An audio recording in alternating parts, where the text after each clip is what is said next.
Deus havia prometido algo especial para Caleb.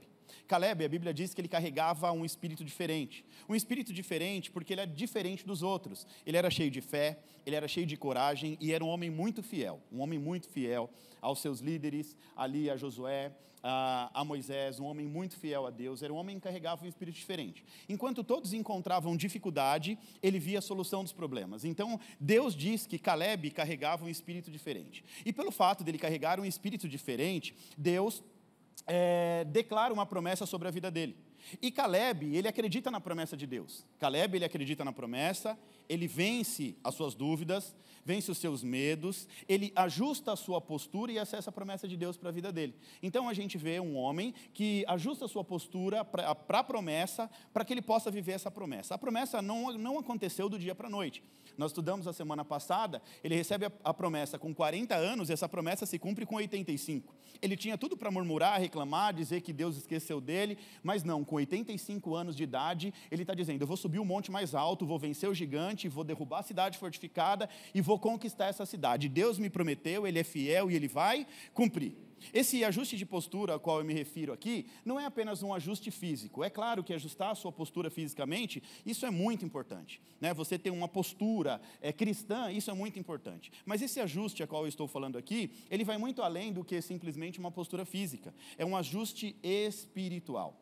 Ajuste espiritual, ou seja, alinhar as suas atitudes, os seus pensamentos, as suas palavras, o seu posicionamento para onde Deus quer te levar. Ou seja, nós precisamos entender que o crescimento na fé é um crescimento progressivo. E Deus, a todo momento, está nos impulsionando para frente. Então, Deus sempre quer nos levar mais alto na fé. E nós precisamos ter um ajuste de postura na fé para que nós possamos acessar o mais alto de Deus. Muitos de nós acabamos desperdiçando aquilo que Deus coloca no nosso espírito. A minha oração, todas as manhãs, é: Senhor, ativa no meu espírito tudo aquilo que o Senhor tem para mim. Nós não podemos passar por essa vida e sem viver um propósito, ou seja, Deus, a Bíblia diz que o nosso espírito está pronto, Deus colocou em nós um propósito de vida e existência, mas muitos de nós, por não ter uma postura ajustada à nossa fé, a gente acaba não vivendo a plenitude, a completude, ou seja, aquilo que é completo do propósito de Deus para as nossas vidas. Então, esse ajuste espiritual é para que você venha viver aquilo que Jesus chama de vida e vida em abundância. É vida na terra e acesso a uma vida eterna no céu, ou seja, viver o reino de Deus aqui na terra. Caleb, ele tinha uma postura. A postura dele demonstrava que ele era um homem de espírito diferente. E olha, entenda bem isso aqui. A sua postura reflete quem você é no espírito. A sua postura no dia a dia, a sua postura no seu falar, no seu sentar, na maneira como você come, a sua postura do dia a dia reflete quem você é no espírito. Postura nada mais é do que uma atitude no espírito. Diga comigo, postura é atitude no espírito. E as suas atitudes no dia a dia revelam o que você carrega no espírito. Entenda bem, as suas atitudes do dia a dia revelam aquilo que você carrega no seu espírito. A maneira como você fala, as rodas que você senta, tudo isso revela o que você está carregando no seu espírito. Então, Caleb, ele era um homem diferente, ele tinha uma postura diferente, porque ele tinha uma atitude. Essa atitude de Caleb revela o que está no espírito dele. Era um espírito destemido, um homem de Deus, um homem diferente, carregava algo diferente para cumprir um chamado diferente. Então, a minha e a sua atitude no dia a dia revela aquilo que a gente carrega no nosso espírito. Olha só que interessante o que diz em Salmo 51, 10. Davi diz assim: Senhor, cria em mim um coração puro, ó Deus, e renova dentro de mim um espírito estável. Olha o que o grande Davi está dizendo aqui: cria em mim um coração puro e renova em mim um espírito estável. O que isso quer dizer? Gente, de acordo com a Bíblia, Davi era o homem segundo o coração de Deus. Mas, até aqui, esse homem segundo o coração de Deus não estava refletindo nas suas atitudes aquilo que ele carregava no seu espírito. A Bíblia chamava Davi do homem segundo o coração de Deus. Mas ele começa a tomar algumas atitudes que não refletem esse homem segundo o coração de Deus. Ou seja, o homem segundo o coração de Deus estava tomado por atitudes que não refletiam quem ele era. Ou seja, o que ele carregava no seu próprio espírito. Davi, ele escreveu esse Salmo 51 logo depois do episódio de adultério com Batseba. Ele, além de cometer adultério, ele ainda vai arquitetar a morte do marido dela, de Urias. Então ele se deita com a mulher e arruma um jeito para matar o marido dela. já que ele não quis, completar ali a arquitetura satânica de Davi, que ele começou a arquitetar toda uma história, e Urias era um homem de Deus, ele não queria ir para sua casa e ter uma noite com a sua esposa e deixar os amigos em guerra, Davi vai tramar a morte do próprio Urias. Então, além de cometer adultério, ele ainda vai arquitetar a morte de Urias, o homem segundo o coração de Deus. Não estava literalmente equilibrado na sua essência espiritual, ou seja, a atitude dele na carne não refletia quem ele era no espírito. Deus ele vai confrontar Davi por meio do profeta Natã, e Deus vai mostrar a gravidade do que ele fez. Olha só o que diz em 2 Samuel, capítulo 7, em diante. Assim disse o Senhor por meio do profeta Natã: eu te tornei rei sobre Israel, te salvei da mão de Saul, eu lhe dei o reino e as mulheres, tornei você rei de Israel e de Judá, e se isso não te bastasse, tudo que você quisesse eu teria te dado 2 vezes mais. Olha o que Deus está dizendo para ele: meu filho, tudo que você me pedisse eu ia te dar. Por que você foi tocar na mulher do Urias? Tudo que você quisesse, se me pedisse 1, eu te daria a porção dobrada. Você quer 1, eu te dou 2. Eu zelo pela sua vida, eu quero te dar o melhor, mas por que você foi tocar na mulher de Urias? Por que é que você me desobedeceu e fez essa coisa tão horrível, diz o Senhor? Você fez com que Urias, o heteu, fosse morto na batalha, deixou que os amonitas o matassem, e então ficou com a esposa dele. Portanto, agora que você me desobedeceu e tomou a mulher de Urias, sempre alguns dos seus descendentes também vão morrer de morte violenta. Ou seja, o fruto que você plantou vai ter colheita. A maneira como você tratou Urias, você vai ser tratado mais adiante, você vai experimentar a sua descendência morrendo de morte violenta. E também afirmo que farei uma pessoa da sua própria família causar a sua própria desgraça. Aqui Deus estava apontando para Absalão, um filho de Davi, dizendo: ele vai te desonrar dentro da sua própria casa. Assim como você desonrou Urias de maneira oculta, Absalão vai te desonrar de maneira pública. Absalão vai se deitar com as suas mulheres em plena luz do dia, e todos vão ficar sabendo o que seu filho está fazendo com você. Você verá isso quando eu tirar as suas esposas e der a outro homem, e ela terá relações com elas em plena luz do dia. Você pecou escondido, em segredo, mas eu vou fazer com que isso aconteça em plena luz do dia. Olha o que Deus está dizendo: o teu pecado em oculto, em segredo, vai ser revelado para todos, a sua desgraça, a sua desonra. Foi isso que você plantou, meu filho, para todo Israel ver. Então Davi disse, eu pequei contra Deus. O Senhor, e Natã respondeu: mas o Senhor está perdoando o seu pecado. Você não vai morrer, mas, porque você fez tudo isso, você mostrou tanto desprezo por Deus, que o seu filho morrerá. Você não vai morrer, mas o seu filho morrerá.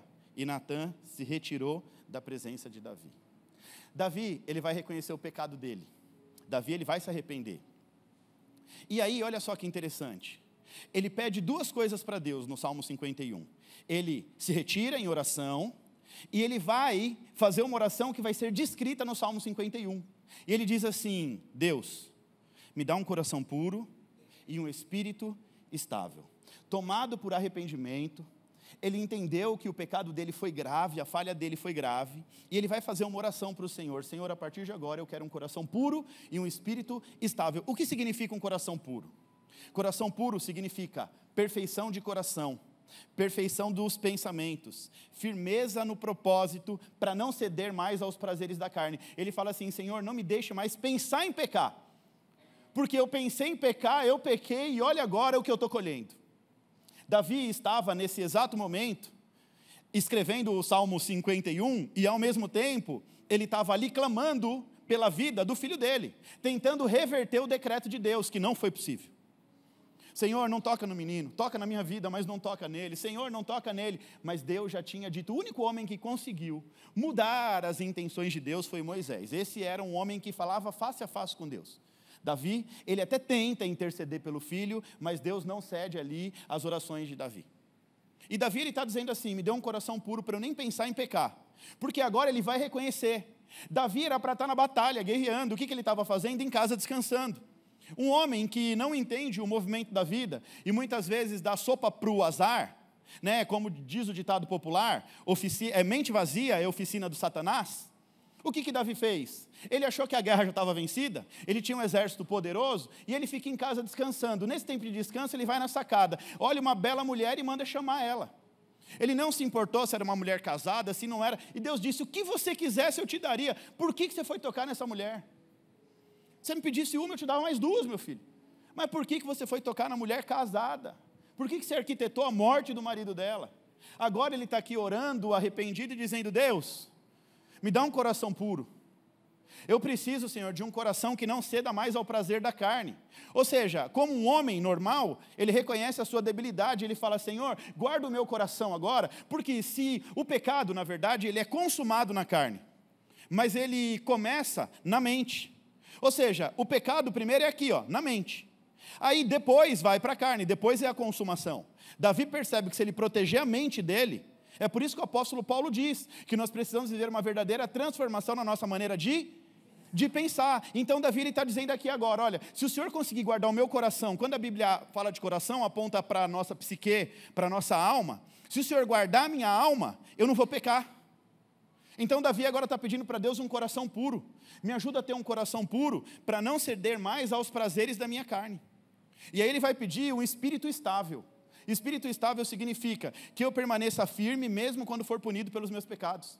Porque tem gente que peca, não reconhece o pecado, e quando é punido pelo pecado, se desvia da fé. E ele está dizendo aqui que eu jamais me afaste da presença do Senhor por conta dos meus pecados. Ou seja, os meus pecados não podem me tirar da tua presença. A minha transgressão não pode me tirar da tua presença. Então me dê um coração puro, para que o pecado não tome conta mais da minha mente, e me dê um espírito estável, para que eu possa permanecer na fé, independente da punição pelo pecado. Então Davi aqui está reconhecendo os seus pecados, ele está pedindo um coração puro e um espírito renovado. Ele vai reconhecer que o velho não presta. Ele olha para dentro dele e fala, essa humanidade carnal não presta. Se eu ficar preso nisso aqui, eu vou viver uma vida de pecado. Agora ele vai clamar por mudança, ele vai clamar por transformação, mas ele está clamando por uma transformação, não uma transformação emocional. Agora ele está pedindo algo de razão. Senhor, transforma, muda a minha vida, transforma o meu caráter. Porque Davi tinha desagradado a Deus, mas ele estava arrependido, e ele não queria mais desagradar o Senhor. Então por isso ele está dizendo no Salmo 51, Senhor, me dê um coração puro e uma mente estável, transforma a minha vida.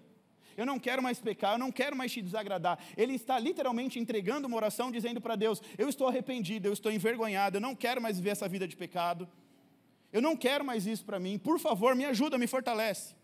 Então tudo que Davi estava pedindo aqui no Salmo 51, era nada mais, nada menos do que, em outras palavras, Senhor, ajusta a minha postura com a tua promessa. Davi, ele reconhece que ele tem uma promessa extraordinária de Deus, e ele vai entender que naquele momento do pecado, a postura dele não é equilibrada com a promessa. A promessa é grande, mas a postura é desequilibrada, era oposto. Ele vai reconhecer ali naquele momento que a postura não estava ajustada com a promessa de Deus. Deus havia prometido a Davi que ele seria o maior rei de todos os tempos que Israel já teve. Deus tinha prometido um trono firmado para sempre. Deus tinha prometido que Salomão, seu filho, seria quem ia construir o templo que Davi tanto sonhou. E que através da linhagem de Davi, viria Jesus, o Rei dos Reis, para reinar para sempre, tanto no céu quanto na terra. Olha o nível da responsabilidade, olha o que diz em Lucas 1,31. Um anjo do Senhor diz a Maria, o Senhor Deus lhe dará o trono de Davi, o seu pai, e ele reinará para sempre. O anjo diz que Davi é o pai de Jesus. Esse pai aqui aponta para a descendência de Davi, ou seja, Jesus virá da descendência do rei, e ele poderá herdar o trono por conta de Davi. Olha o nível da responsabilidade, olha o tamanho da promessa que Davi carregava, gente, em nome de Jesus. Agora, pensa comigo, adultério e assassinato não combinam com essa promessa, né? Não combina nem um pouquinho. Olha o tamanho da promessa que ele tinha, e ele está cometendo nesse exato momento adultério e assassinato. Deus está dizendo, filho, através da sua linhagem virá o Messias prometido, meu filho, que vai reinar para sempre. Você vai começar o reinado, e ele vai reinar para sempre. A sua descendência será honrada. O nome de Davi é lembrado até os dias de hoje. Você chega em Israel, Davi, tudo que tem de melhor em Israel, carrega o nome de Davi. O melhor hotel, Davi. Tudo que é de bom em Israel, carrega o nome de Davi. A gente vai ficar num hotel na Galileia, chamado A Harpa de Davi. O hotel tem uma arquitetura de harpa. Tudo que é de bom em Israel carrega o nome de Davi. Davi é honrado em Israel até hoje. Ou seja, a promessa com o que ele estava vivendo não era compatível. A atitude de Davi no físico e o que ele carregava no espírito não era compatível. Deus tinha uma promessa poderosa para Davi, e Davi estava ali com as suas atitudes, envergonhando o nome de Deus, desonrando a promessa de Deus para a vida dele. E eu repito, isso não combina. Assassinato, adultério não combina com o homem segundo o coração de Deus. Não faz sentido, tem alguma coisa desequilibrada aqui. Fala para o crente do seu lado: Deus tem uma promessa e um propósito lindo para a sua vida. Ajusta a sua postura em nome de Jesus. Amém ou não amém? Fala mais uma vez que Deus mandou falar. Ajusta a sua postura, porque Deus tem uma promessa e um propósito muito lindo para a sua vida. Isso é forte. Já que as promessas de Deus não falham, nós precisamos nos ajustar para viver essas promessas. Tem muita gente que carrega a promessa não se cumpre porque você ainda não está ajustado à promessa de Deus para a sua vida. Tem muita coisa que Deus já liberou sobre a tua vida, particular, tá? Particular, porque coletivo a gente carrega um monte de promessa de Deus. Salvação, acesso ao reino, paz, prosperidade. Deus diz que vai nos proteger, vai nos guardar. Agora, nós também carregamos promessas particulares de Deus. É Deus honrando e zelando pelo teu povo, mas tem muita promessa que ainda não se cumpriu na vida de algumas pessoas, porque a vida não está ajustada ainda à promessa de Deus. Era o Davi aqui, carregava uma promessa extraordinária, mas estava todo desajustado, e aí Deus tem que tocar, Deus tem que punir, Deus tem que envergonhar, Deus tem que tirar um filho, para mostrar para ele que as coisas não é do jeito que ele quer. As promessas de Deus não falham. Agora, se você estiver desajustado, pode ser que não aconteça, mas não é porque Deus falhou, é porque você não deixou que Deus trabalhasse ao seu favor. A gente vai observar, no Éden, o próprio Adão quase que não deixa com que Deus ative a sua essência provedora sobre ele. Deus diz: coma de todas as árvores, aqui todos os frutos dessas árvores, mas ele vai comer justamente da que não pode. Então, por muitas vezes, nós não deixamos com que a promessa de Deus se cumpra nas nossas vidas, porque a gente interfere nas promessas. E foi como eu disse domingo passado, é tempo de trocar a dúvida, a incredulidade, o medo. É hora de se ajustar a sua postura, a promessa de Deus, para o que Deus tem para a sua vida. E hoje a gente vai dar continuidade a esse assunto. Vamos lá, gente, uma coisa que eu tenho percebido muito claramente, é que Deus está nos movendo a um novo tempo. Diga, um novo tempo. Esse novo tempo tem a ver com transição, um tempo de transição. Agora, também não é só uma transição pessoal, ok? Não é uma transição pessoal. Não é uma fase de criança para adolescente, adolescente para jovem, jovem para adulto. Não é só isso, não é só isso. É uma transição no espírito, diga, transição no espírito. Essa transição no espírito tem a ver com despertar de um novo tempo. Diga comigo, despertar de um novo tempo.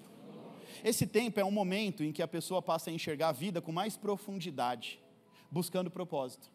Então Deus está te movendo para o seu propósito. Talvez você não esteja percebendo, mas só do fato de você estar aqui hoje, é porque Deus está tocando em você, espiritualmente dizendo, para te mover para o teu propósito. Eu sempre digo, Deus é intencional em tudo que Ele faz.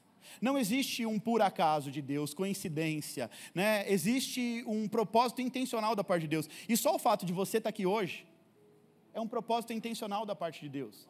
E quando Deus começa a tocar no seu espírito, quando Deus começa a fazer o seu propósito acontecer, você começa a pensar diferente. As coisas da carne, elas já não te satisfazem mais. Você começa a olhar para aquilo e você fala, isso é vazio. Está vazio. Eu preciso de algo a mais. Você começa a entender que você carrega algo na sua essência. Talvez você não tenha o entendimento e o conhecimento sobre isso, mas você carrega algo para você, que isso transcende a sua vida na terra. Isso tem a ver com a eternidade. Então Deus destrava a nossa essência espiritual para despertar, liberar o nosso propósito, porque isso tem a ver com a nossa vida eterna. É na terra e no céu. É trazendo uma nova realidade de Deus para as nossas vidas. Então não é apenas uma transição pessoal, porque transição a gente está o tempo inteiro, gente.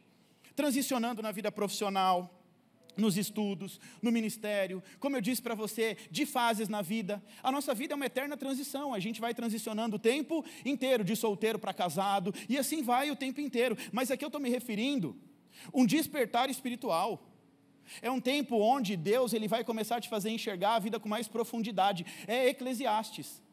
É literalmente ali o final da vida para Salomão, que ele descobre essa profundidade da vida. A Bíblia diz que Salomão não negou nada o que ele quis aos seus próprios olhos. Tudo que ele botou o olho, ele teve.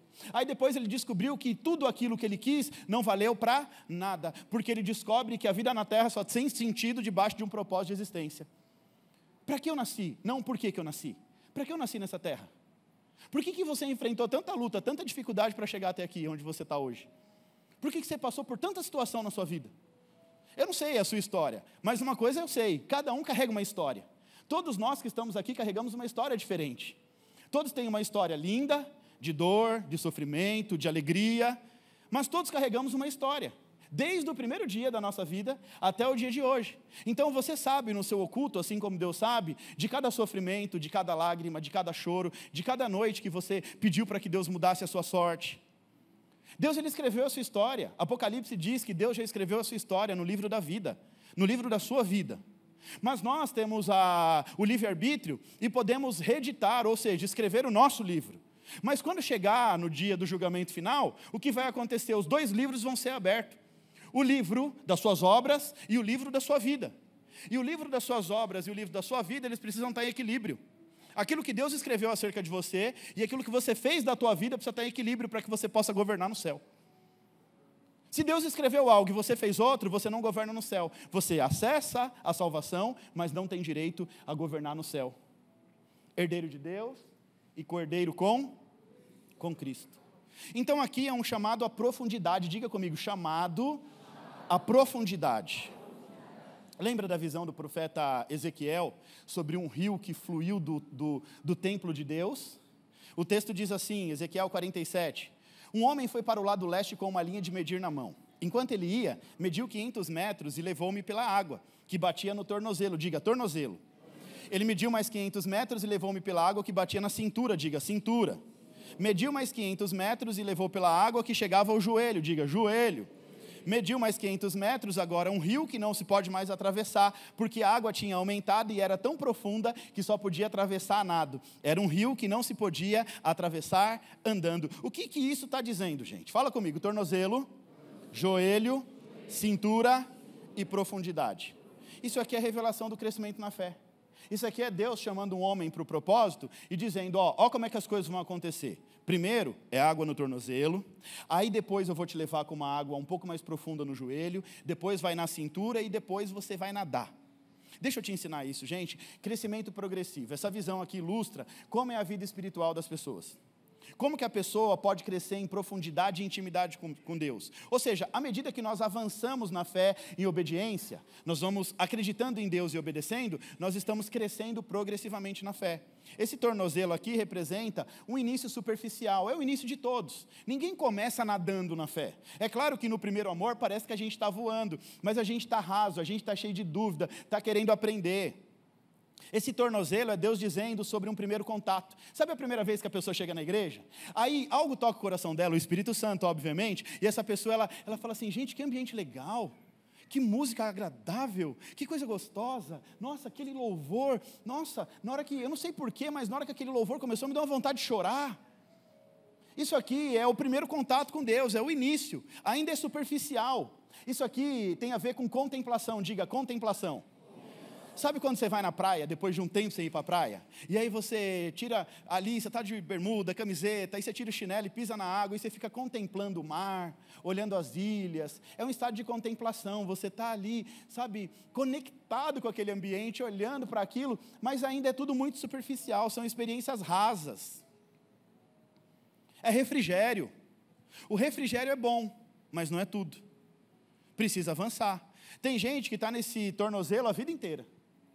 Não avança na fé, é o tempo inteiro, não, eu vou lá no domingo, aí eu recebo um pouquinho, a palavra fala comigo, aí Deus fala comigo, aí eu canto uma canção, aí eu volto leve para casa, aí no próximo domingo eu volto para ter um pouquinho mais de refrigério, mas refrigério é bom, fala para o crente do seu lado, refrigério é bom, mas não é tudo, precisa avançar em nome de Jesus.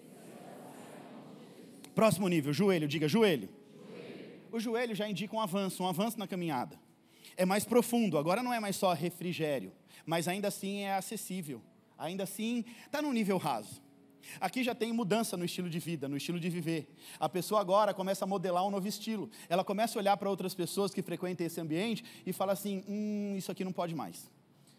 Eu falava uns palavrão antes, mas eu vejo que as pessoas não falam palavrão. Então eu vou me segurar agora. Em vez de eu ficar mostrando o dedo indicador no trânsito, eu não vou mostrar mais nada, eu vou abençoar o irmão. Porque começa a entrar um estilo de vida. Você começa a se aprofundar na fé, e aí você percebe que aquilo que você fazia antes já não é legal, já não, peraí, tomar aquele negócio não é mais legal, sentar nessas mesas, falar essas coisas, e aí você começa a modelar esse estilo de vida, então você começa a subir de nível.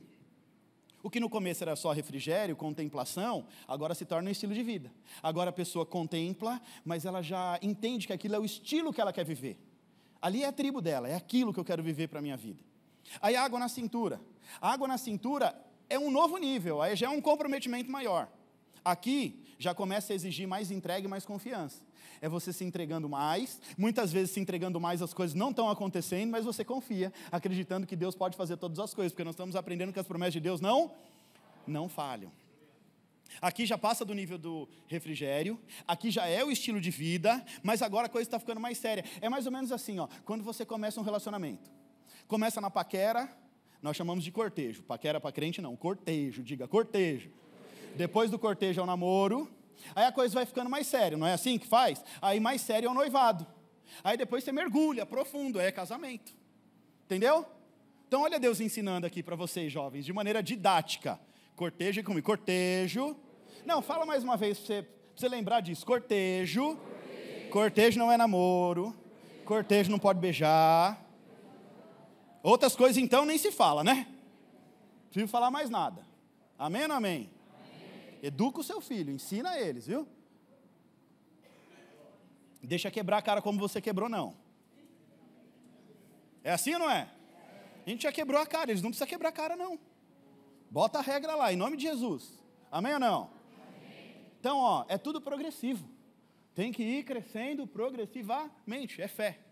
Aí a cintura já é um outro nível, aqui você já está mais envolvido nas coisas. Aqui já é um noivado, a coisa já está ficando séria. Não casou ainda, mas você já está entendendo. Eu já entendi que a vida com Deus agora é assim, a vontade dele é melhor, mas a Bíblia diz que a vontade de Deus é boa, perfeita e agradável, então agora eu vou viver a vontade dele, agora eu estou noivo de Deus. Estou ilustrando para você entender, aqui o negócio já está ficando sério. Agora a vontade de Deus começa a prevalecer. Eu queria entrar nessa sociedade, aí Deus fala, não entra, aí você fala, não vou entrar. Eu queria fazer tal coisa, aí Deus fala, não faz, você fala, já entendi Deus, não vou fazer. Aí chega o casamento, diga casamento. Casamento é profundidade.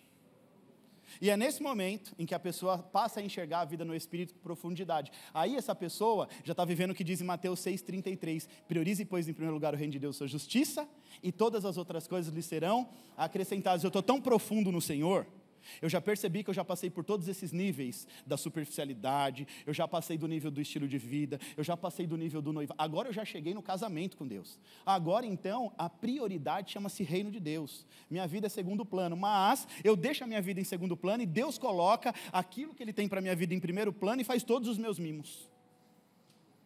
Quando você prioriza o reino te prioriza. Então a nossa caminhada com Deus, ela passa por estágios.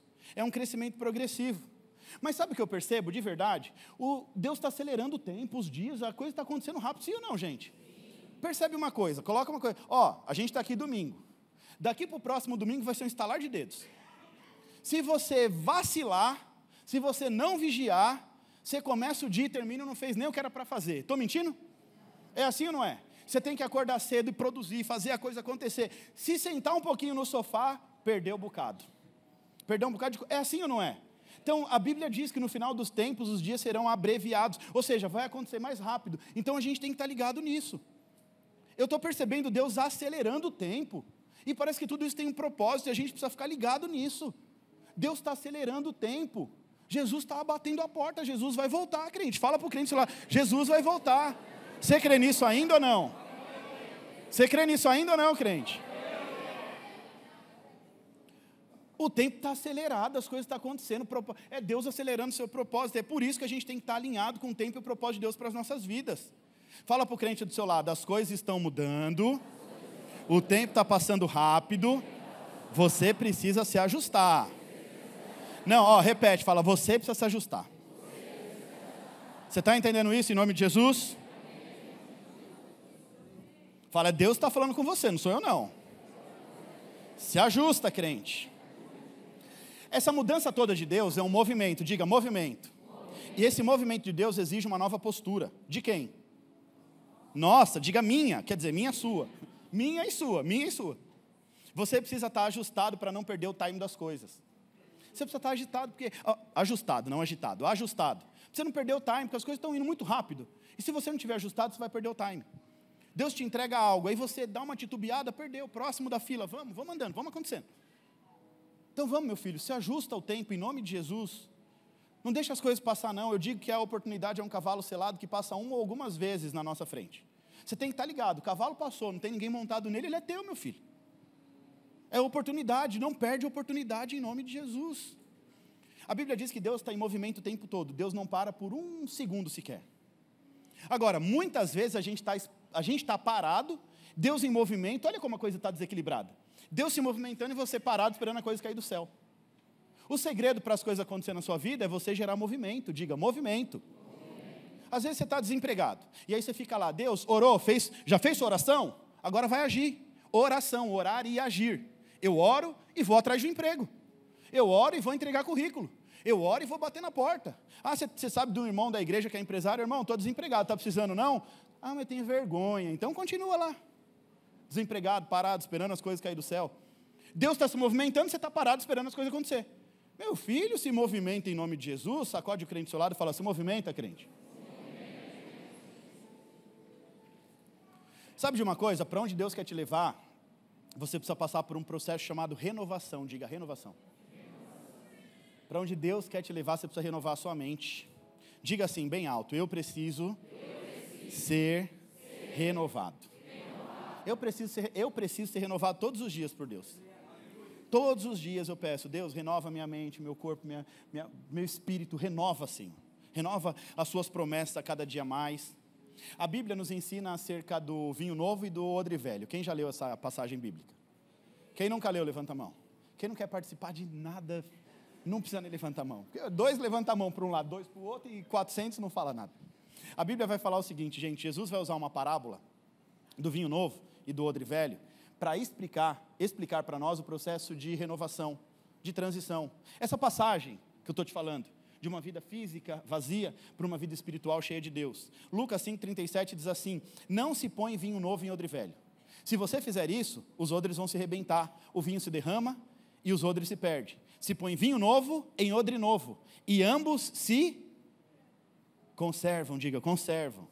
Vinho novo, odre novo. Vinho novo, odre novo. O que isso quer dizer, pastor? Jesus falava uns negócios assim, não é para... Jesus ele fala para você gerar interesse, para você querer aprender mais. O que Jesus está querendo dizer aqui? Naquela época, o vinho era colocado em bolsa de couro. O odre era uma bolsa de couro, uma vasilha da época, ok? Odre, feito com pele de animais. Então se fazia ali uma bolsinha, colocava um biquinho, uma alça, né, para que eles pudessem carregar. Quando esse vinho fermentava, quando o vinho fermenta, ele libera gases que vão aumentar a pressão dentro dessa vasilha de couro. E isso, se esse couro não for novo, ele não vai suportar a fermentação e vai arrebentar tudo. Então, se o vinho é colocado em odre velho, já gasto, com a sua flexibilidade, a sua elasticidade já comprometida, esse odre não suporta o vinho, se perde tudo. Esse gás gerado pelo vinho fazia com que o odre se rompesse. Resultado, se perdia tudo. Tanto o vinho quanto o odre. Não sobrava nem o odre nem o vinho. Então, Jesus está falando de 3 elementos. Diga, 3 elementos. Repete comigo, vinho novo, odre novo e odre velho. Olha como Jesus é didático para nos ensinar a palavra dele. O vinho novo representa um novo tempo, uma nova realidade, uma nova dimensão. É Jesus dizendo, usando ali uma parábola acerca de vinho e odre, para falar, eu quero te levar a um novo tempo. Um novo tempo, um tempo do reino de Deus, eu quero abrir a tua mente para que você venha viver um novo tempo. Aí ele vai dizer, o odre velho representa uma estrutura mental rígida, resistente à mudança. É você preso nas suas convicções naturais, não querendo entender aquilo que Deus está ensinando no Espírito. Então ele está dizendo assim, se você continuar com essa mentalidade odre velho, você não vai experimentar o vinho novo. Ah não, fala isso para o crente do seu lado, se você continuar com a sua mentalidade de odre velho, você não vai experimentar o vinho novo.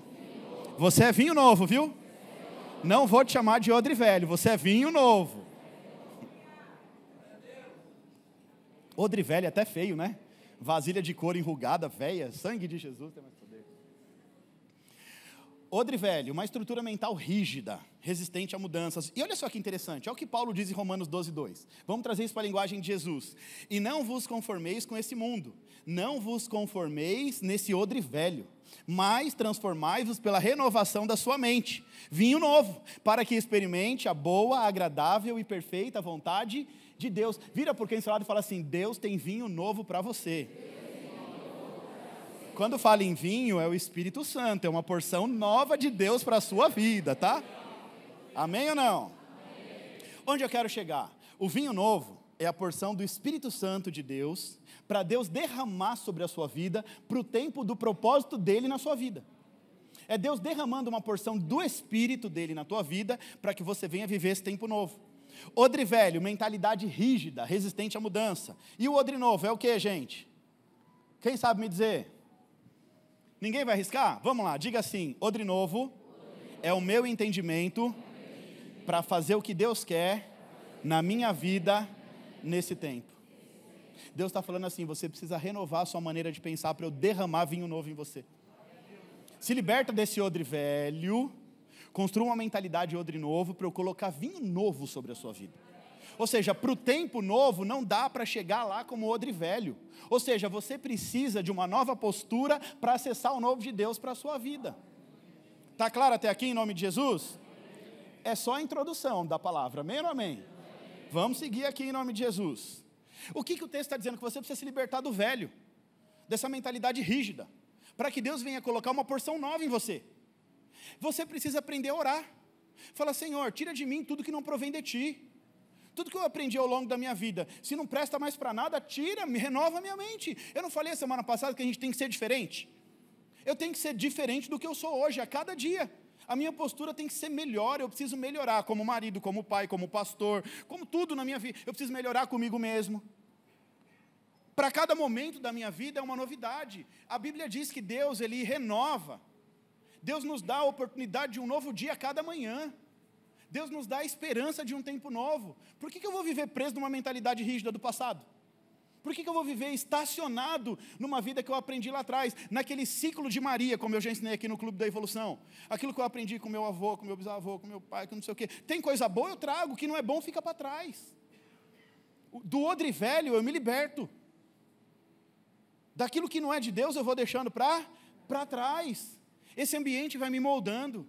Ele vai me ensinando coisas novas, a minha mente vai mudando. Deus vai derramando vinho novo, o Espírito Santo. Mas para Deus derramar o vinho novo, eu preciso ser um odre novo. O texto diz, Jesus diz, não se põe vinho novo em odre velho. Ou seja, tem que ter um odre novo para que ele possa derramar do Espírito Santo. Ou seja, a minha maneira de pensar tem que ser diferente, condizente com aquilo que o Espírito Santo espera de mim, para que Deus derrame a porção do Espírito em mim.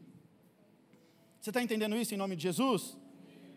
E só a partir daí, com odre novo, você pode experimentar a vontade de Deus para a sua vida. E deixa eu te falar uma coisa, a hora que você viver a vontade de Deus para a tua vida, você nunca mais vai querer outra vida. O que Deus faz na vida daquele homem, daquela mulher que se entrega de corpo, alma e espírito para Ele? Deus, Ele faz tudo novo, Deus, Ele faz tudo tão perfeito, Deus faz tudo tão agradável, que se você colocar isso na sua cabeça, você nunca mais vai querer viver uma vida sem Cristo. Gente, eu te falei tudo isso para te dizer o seguinte: as coisas estão mudando e você precisa se ajustar a um novo tempo. Vira para o crente do seu lado e fala: tem um novo tempo de Deus para a sua vida, mas você precisa estar ajustado para esse tempo. Eu vou insistir nisso porque há 2 domingos Deus está falando a mesma coisa com a gente. Ajusta a sua postura para o novo tempo. As coisas estão mudando, Deus está preparando um novo tempo, eu preciso estar ajustado para esse tempo. Não perde o time das coisas. Fala para o crente do seu lado: não perde o time das coisas. Um novo tempo está chegando e você precisa estar ajustado. Isso é profético. Tem um novo tempo de Deus chegando sobre a tua vida e você precisa estar ajustado. Se liberta do odre velho, vem um odre novo para Deus derramar a porção do Espírito, porque para onde Deus quer me levar do jeito que está, não dá. Porque se Deus deixar você chegar aonde Ele quer, do jeito que você está, vai arrebentar tudo. Esse odre vai estourar, vai arrebentar tudo, vai dar ruim. Então é tempo de você mudar a sua maneira de pensar. ajustar a sua postura para viver o que Deus tem para você. E eu não estou dizendo, apontando para uma promessa daqui a 50 anos não, tá? Eu estou dizendo que o tempo está mudando, Deus está apressando o tempo, as coisas estão acontecendo de maneira clara e rápida. Vira para o crente do seu lado e fala assim, cuidado para você não perder o time.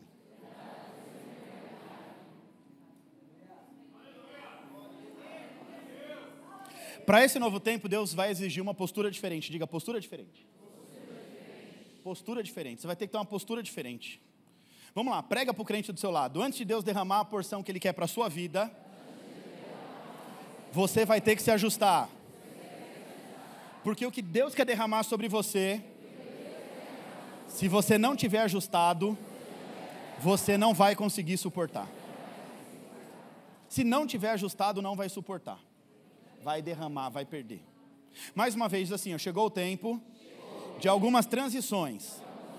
Coisas novas vão começar a acontecer na sua vida, mas, para que elas aconteçam de forma plena, você precisa ajustar a sua postura. Entenda isso aqui, um novo tempo exige uma nova postura. Um novo tempo, pode falar, pode pregar. Um novo tempo exige uma nova postura. Novo tempo, nova postura. Não adianta querer acessar o novo de Deus diante de uma postura velha. Não adianta querer viver algo novo de Deus, fazendo as mesmas coisas que você fez a vida inteira. Cometendo os mesmos erros, os mesmos pecados, as mesmas falas, sentando nas mesmas mesas. Deus está querendo te elevar de nível. Deus está querendo subir o seu... Acorda, crente. Fala para o crente, acorda que Deus está querendo subir de nível. Deus está querendo subir seu nível. Agora vai depender da sua, diga, da minha postura. Você precisa ter uma postura equilibrada para onde Deus está te levando. Mudar um pouquinho a mentalidade. Eu tenho pregado e ensinado tanto. Eu sou grato a alguns amigos, homens de Deus, que elevou meu nível de pensar. Desde as coisas básicas, aquilo que eu achava que era bobeira, sabe, desde comprar um perfume, eu comprava o simples e achava que estava tudo bem. E aí, para o nível que Deus estava querendo me colocar, uma vez eu ouvi um amigo me falar, não, pastor, para o nível que Deus quer te colocar, esse perfume não condiz com você. Isso, eu não estou falando isso com arrogância e prepotência. Ontem nós tivemos o prazer de entrar numa loja bem bacana de carro, onde a pastora Vanessa, há uns 20 anos atrás, foi telefonista dessa loja. Loja de carros importados, carros premium. E nós tivemos a oportunidade de entrar na mesma loja que ela foi telefonista e comprar um excelente carro na mesma loja.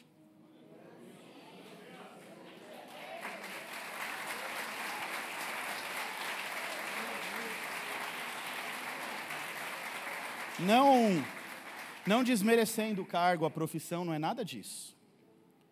Mas você entendeu que se a gente não tivesse aberto ao tempo de Deus, se moldando aquilo que Deus queria para as nossas vidas, isso talvez não fosse uma realidade nas nossas vidas. Entrar numa loja que há 20 anos atrás, ela foi telefonista, e eu entrei lá depois que eu comprei o carro com prazer, e eu falei assim, a minha esposa foi telefonista dessa loja.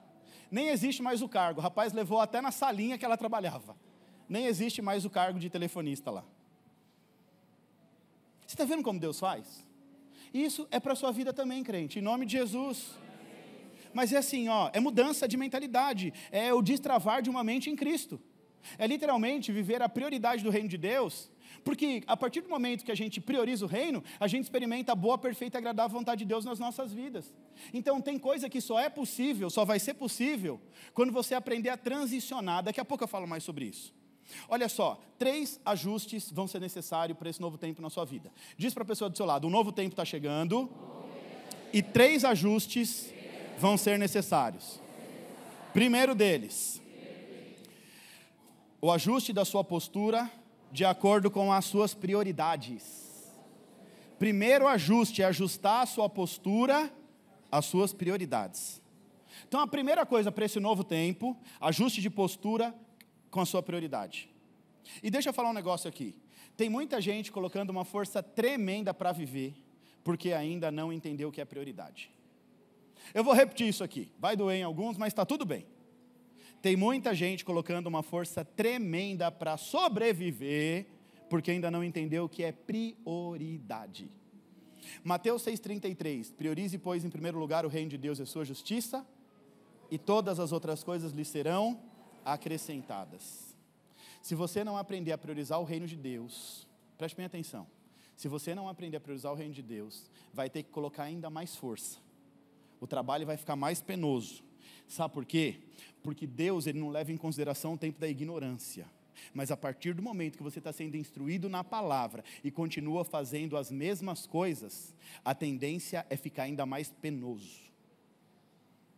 Eu vou repetir, Deus, Ele não leva em consideração o tempo da sua ignorância.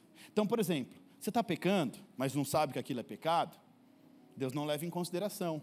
Deus não atribui peso de culpa, enquanto você é ignorante. Ignorante significa uma pessoa desprovida de algum tipo de informação.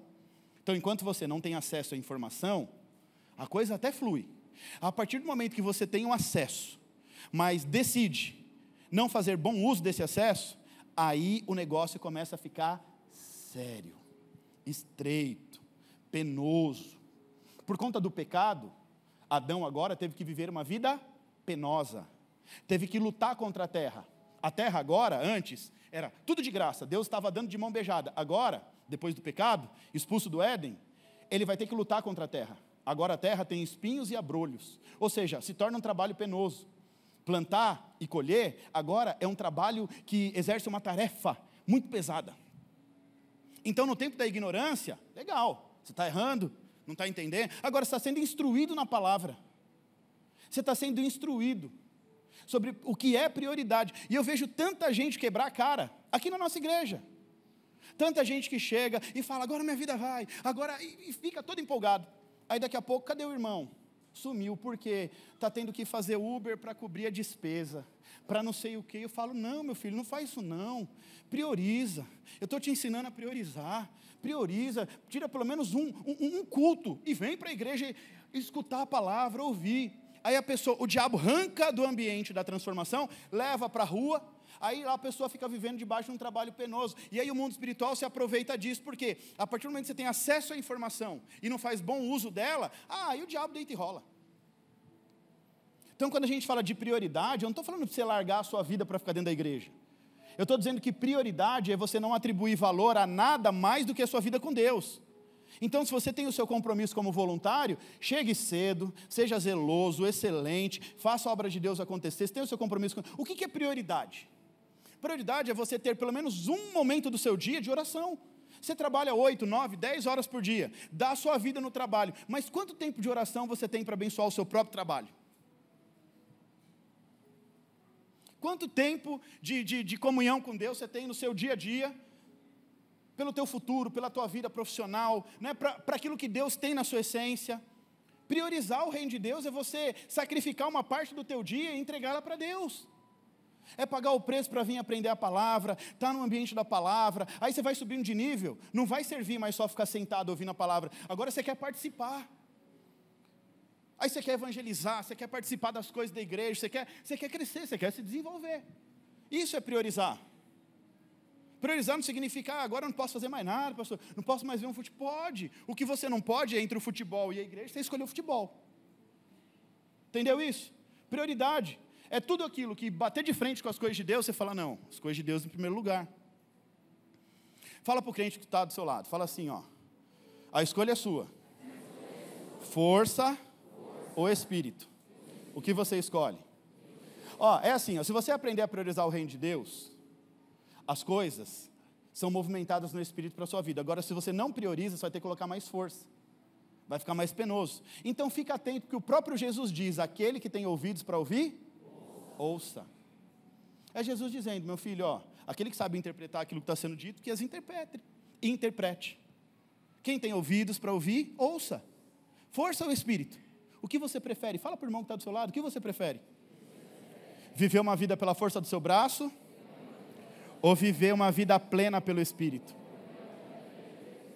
Aí diz assim para ele ou para ela, eu escolho viver uma vida no Espírito.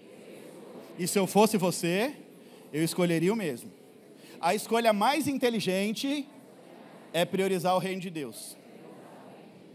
Para onde Deus quer te levar é menos força e mais relacionamento com o Espírito. Pastor, me explica isso, vou te explicar. para onde Deus quer te levar, é menos força, é menos trabalho penoso, trabalho pesado, mais relacionamento com o Espírito, assim você vive debaixo do favor de Deus. O favor de Deus é a mão de Deus estendida sobre o seu povo, é você trabalhando menos e ganhando mais. Esse é o favor de Deus. É a hora que você não precisa botar mais tanta força, porque você priorizou a coisa certa e Deus fala assim, chegou no ponto certo, vou cuidar de você. Estou gostando da maneira como você está tratando a minha obra, as minhas coisas, como você tem priorizado. Agora, meu filho, eu vou te dar mais tempo com a sua família. Eu vou te dar mais tempo para você ter ali para educar os seus filhos, ter tempo de qualidade com a sua esposa, ter tempo com a tua igreja, com o teu pastor. Então, quando você começa a priorizar o reino de Deus, Deus ele te dá tempo para você viver. Porque, desculpa, mas na nossa geração tem muita gente que só sobrevive, não vive. Não tem tempo com os filhos, não tem tempo com a esposa, não tem tempo com o marido, não tem tempo com a família, não tem tempo com ninguém. Não tem tempo de lazer, não tem tempo com Deus. Porque é uma vida maldita, cachorro correndo atrás do rabo. É assim ou não é, gente? É aquela vida que você tenta alcançar o rabo, o cachorro, né? Aquela luta, e nunca pega o rabo dele mesmo. O segundo ajuste na sua postura tem a ver com o seu coração. Vira para o crente que está do seu lado e diga, o segundo ajuste na sua postura tem a ver com o seu coração. O primeiro ajuste qual foi mesmo? Diga, prioridade. Anota isso, em nome de Jesus. O segundo é o coração. Olha que Mateus 6,21 diz, pois onde estiver o seu tesouro, ali também estará o seu coração. Esse versículo aqui faz parte do ensino de Jesus, dele dizendo onde a gente deve colocar o nosso foco, onde a gente deve colocar a nossa força e o nosso coração. Se o nosso foco estiver nas coisas dos céus, nós seremos sustentados pelos céus. Mas se o nosso foco estiver nas coisas da terra, aí nós seremos consumidos pelas coisas da terra. Você prefere ser sustentado ou consumido? Eu prefiro ser sustentado pelo céu, pela força, poder de Deus, e não ser consumido pela ansiedade, instabilidade e vazio existencial que a terra promove. Porque tudo que a terra nos dá é isso. É uma vida cheia de ansiedade, é uma vida vazia e uma vida instável. Por isso eu digo, você precisa ajustar a sua postura, a postura do seu coração com a prioridade do reino de Deus para a sua vida. E Deus, Ele está a todo momento medindo a intenção do nosso coração, sabia disso? Deus está a todo momento medindo a intenção do nosso coração. Sabe por quê? Porque muitos fazem por obrigação, não fazem de coração. E sabe qual é a ideia aqui? Menos obrigação e mais coração. Diga para o crente do seu lado, menos obrigação e mais coração.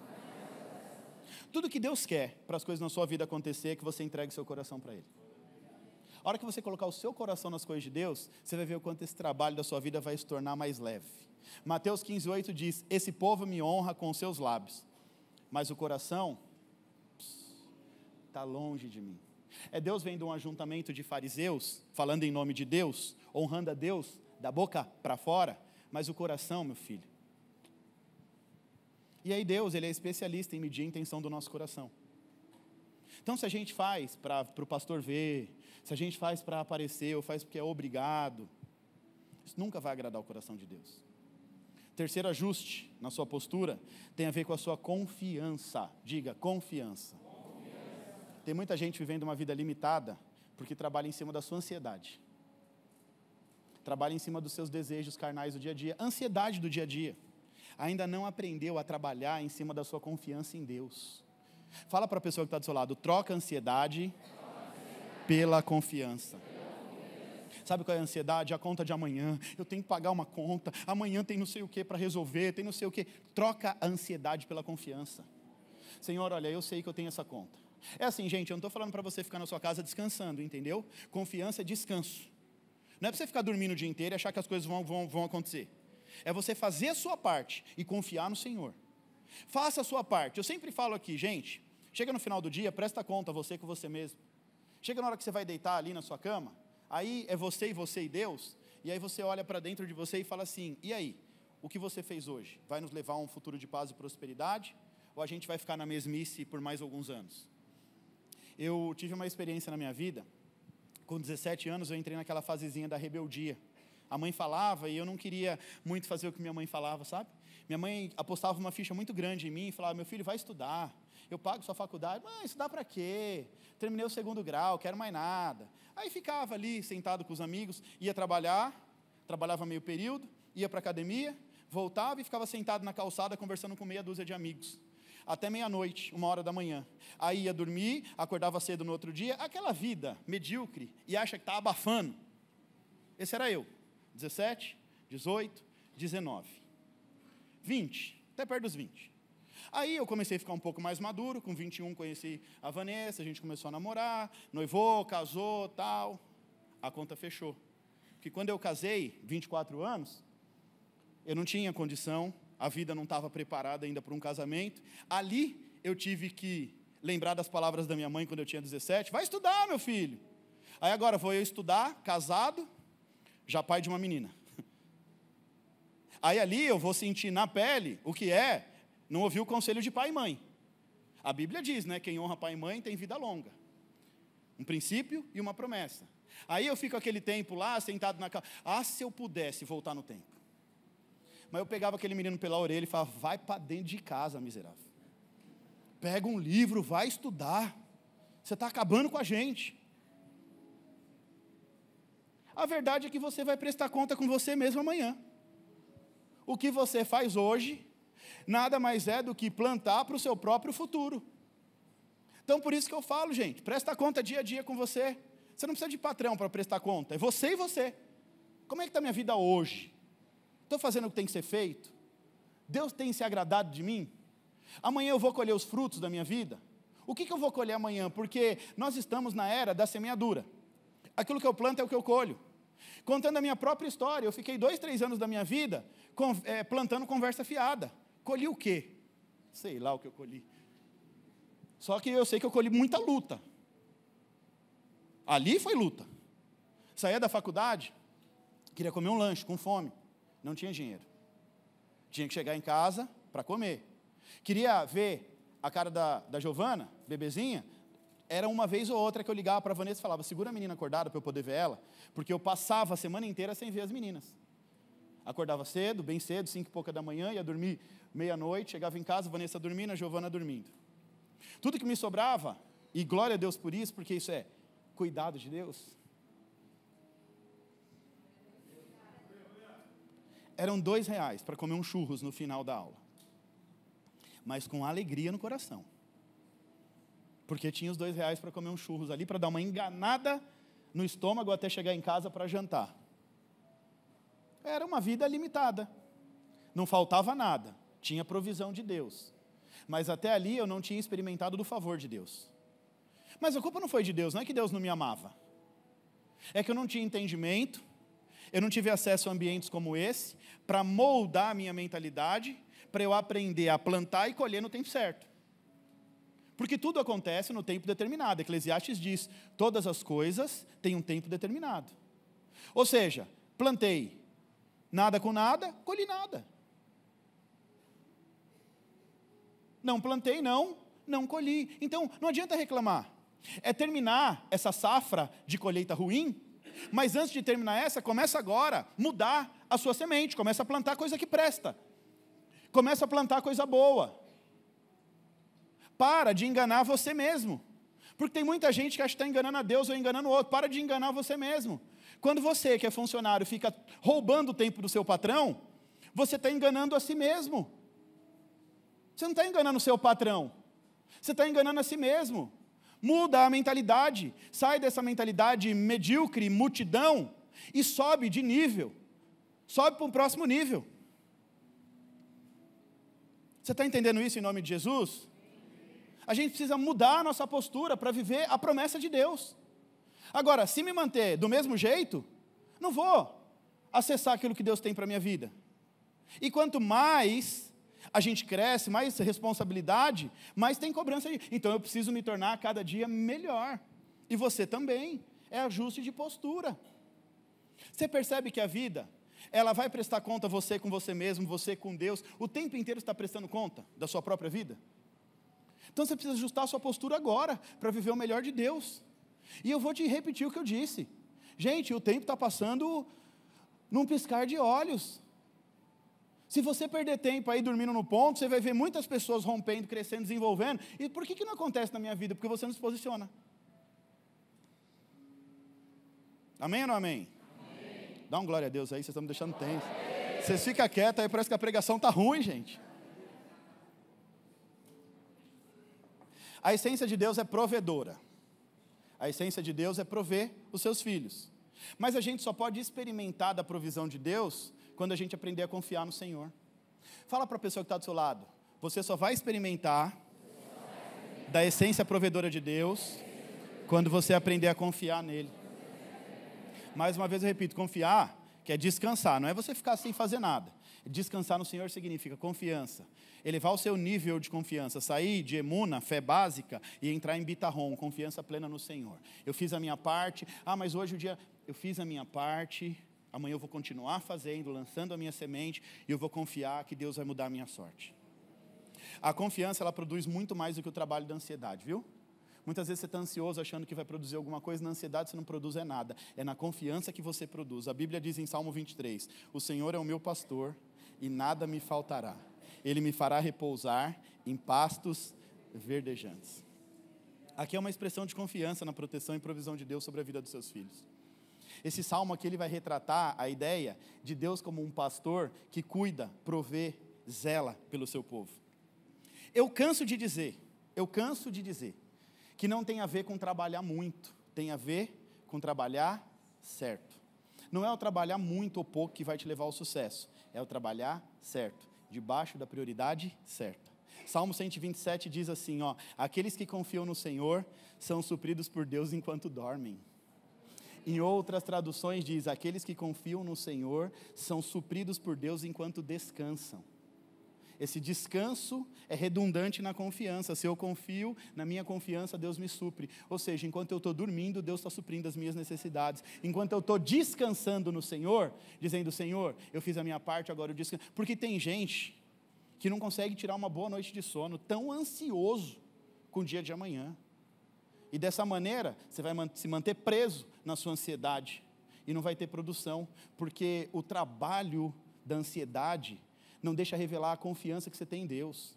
Se você quer que Deus cuide da sua vida, descanse no Senhor. Descanso confia, ore, busque, trabalhe, faça as coisas acontecer confiando no Senhor. E por fim, para finalizar, o quarto ajuste de postura tem a ver com fazer a sua parte. Diga, você também tem que fazer a sua parte, né? Fala para o crente do seu lado, você não quer falar mais? Cansou? Vamos parar por aqui, na próxima semana a gente fala mais? Ou você quer que eu termine? Então vamos lá, vamos terminar. Vai ser que pediu, hein? Estava bom até aqui. Você já está pensativo na vida. Eu acho que eu já mexi demais com você por hoje, né? Amém ou não? Vamos continuar, gente? Então dá um glória a Deus para a gente continuar. Então diga assim, prioridade, coração, confiança, eu preciso fazer minha parte. Aí Deus manda eu te dizer assim, faz sua parte que Deus te dá a vitória. Faz a tua parte que Deus te dá a... Vamos lá, me explica isso, pastor. Josué capítulo 11, verso 1 em diante. Quando Jabim, rei de Hazor, soube disso, enviou mensageiros a Jobabe, rei de Madom, aos reis de Sinzom, e rei de Aquisaf, e aos reis do norte que viviam nas montanhas, na Arabá, no sul de Quinerete, na Cefela e na Fotedor, a oeste. Os cananeus a leste, a oeste, os amorreus, os hititas, os ferezeus. Eu nunca vi tanto povo se juntando contra um povo só. Os ferezeus, os jebuseus, os heveus, na região de Mispa, saíram com todas as suas tropas. Imagina, um rei chamou o outro, que chamou o outro, que chamou o outro, que chamou o outro, que chamou o outro, que chamou o outro. Vamos lá lutar contra o rei de Israel. Vamos destruir Israel. O rei ainda não era rei, na verdade era Josué. Vamos pegar esse Josué, porque eles estão vindo com tudo. Vamos juntar nossas forças e vamos contra esse povo. Atenção aos detalhes. Saíram com todas as suas tropas. Um exército imenso, tão numeroso como a areia da praia. Eu já ouvi isso em algum lugar. Vamos lá? Além de um grande número de cavalos e carros de guerra. Todos esses reis se reuniram e acamparam junto às águas de Merom para lutar contra Israel. Vamos entender isso aqui, gente. Olha o que o verso 4 diz. O exército inimigo era tão numeroso como a areia da praia. Gênesis 22, 17. E Deus prometeu a Abraão uma descendência incontável como a areia da praia. Josué capítulo 11. Aqui Josué vai enfrentar um exército numeroso. Um exército tão grande quanto a areia da praia. Ou seja, não se podia contar. Em nenhum momento da Bíblia, a gente vê uma coalizão militar tão grande para enfrentar Israel. Aqui o inimigo estava furioso. A promessa era grande, a batalha era grande. Entenda isso, em nome de Jesus. O tamanho da batalha é proporcional ao tamanho da promessa. Qual foi a promessa de Deus? Um povo incontável como? E você está pensando que vai vir só o povo incontável e não vai ter uma batalha também incontável? Você quer a promessa, mas a batalha não, né? Aí Deus está dizendo assim, a promessa é grande, mas vai acontecer uma batalha tão grande quanto a promessa. Se a luta é grande, quer dizer que a promessa é grande. O texto é preciso em dizer, era um exército incontável. Qual era o tamanho da promessa? Um povo incontável. Então vai vir contra esse povo que ainda não é incontável, um exército incontável para que esse povo se torne incontável. Enfrenta a primeira batalha. Ai, gente, você não está entendendo, não, eu vou embora. É Deus falando assim, ó, se ajusta para a promessa, eu vou te dar uma batalha do tamanho da promessa. Vence a batalha que você acessa a promessa.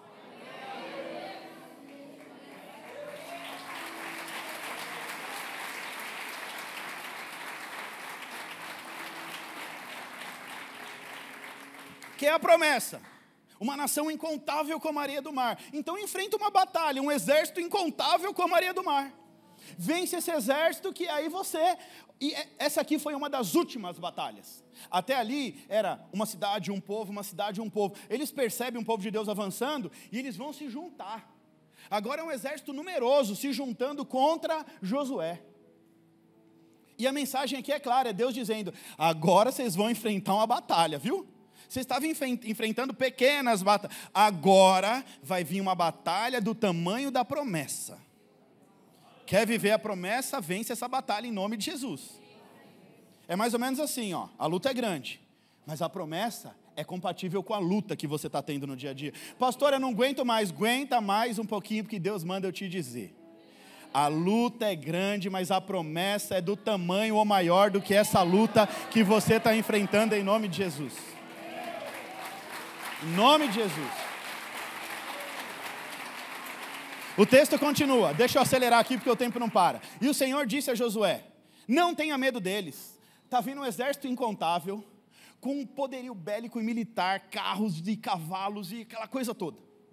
Aí Deus diz, não tenha medo deles, porque amanhã eu vou entregar eles mortos em tuas mãos. Deus é bom, né? Mas, sempre tem mas. Cabe a você cortar os tendões dos cavalos e queimar os carros. Eu vou entregar o exército, mas cabe a você, vira para o crente do seu lado, cabe a você fazer a tua parte. Deus está te prometendo a vitória, mas você vai ter que fazer a sua parte em nome de Jesus. Qual que era a parte de Josué? Cortar o tendão dos cavalos e queimar os carros de guerra. Por quê, pastor? Queimar? Porque a Bíblia não diz que quando um exército vence outro tem direito aos despojos? Por que tem que queimar esses carros? Por que tem que cortar o tendão dos cavalos? Gente, a vitória era certa, Deus falou, a vitória é certa. Mas, para ser sustentada, Josué vai ter que fazer a parte dele. A vitória é certa, mas para sustentar uma vida de vitória, você vai ter que continuar fazendo a tua parte. Não acha que é só ter a vitória, não precisa sustentar a vitória. Aí o texto diz assim, ó, cortar o tendão do cavalo e queimar o carro é mais do que obediência, é ajustar a postura com confiança no Senhor.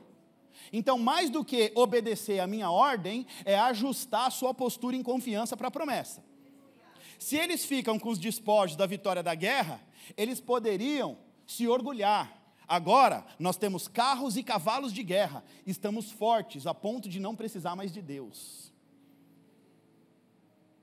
Deus estava levando eles para o nível da confiança. Josué, seu coração está em mim, meu filho, eu sei. Mas corta o tendão dos cavalos e queima o carro de guerra. Sabe o que acontece aqui? Cavalos e carros de guerra naquela época eram os armamentos mais avançados que se podia ter.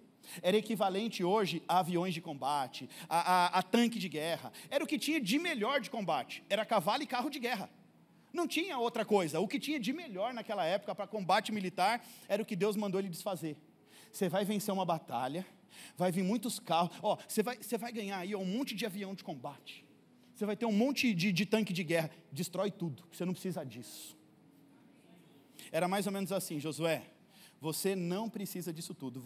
Tudo que você precisa para vencer as batalhas, você já tem. Fala para a pessoa que está do seu lado, isso aqui é de Deus. Tudo que você precisa para vencer essa batalha, você já tem. Diz assim para ele, Salmo 20, verso 7. Alguns confiam em carros e em cavalos, mas eu e você, nós confiamos no nosso Deus. Amém ou não amém?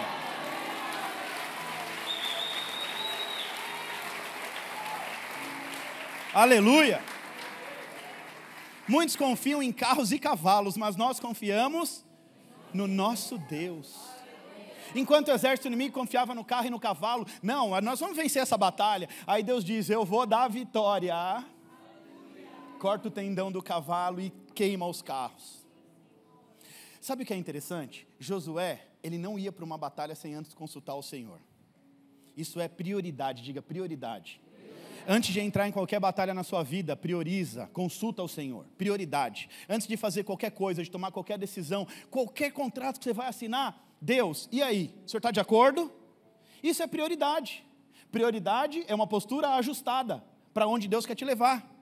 Josué, ele vai renunciar os carros e os cavalos de guerra. Isso demonstra um coração alinhado em obediência ao Senhor. Quando Deus mandar você fazer uma coisa, faça. E quando Deus falar para não fazer, não faça. Coração alinhado, consulta o Senhor. Prioriza, consulta. Prioridade, eu vou consultar o Senhor antes de qualquer coisa. Aí Deus fala, não, é não. Não queira espiritualizar os seus desejos carnais. O não de Deus é não e ponto final. Amém ou não amém? Amém. Josué, ele tinha certeza da vitória antes da batalha começar. Sabe o que é isso? Confiança. Ele confiava em Deus, e quando Deus diz, corta o tendão dos cavalos, destrói os carros de guerra, tá bom Deus, a vitória é nossa, eu sei que é, agora eu vou fazer a minha parte.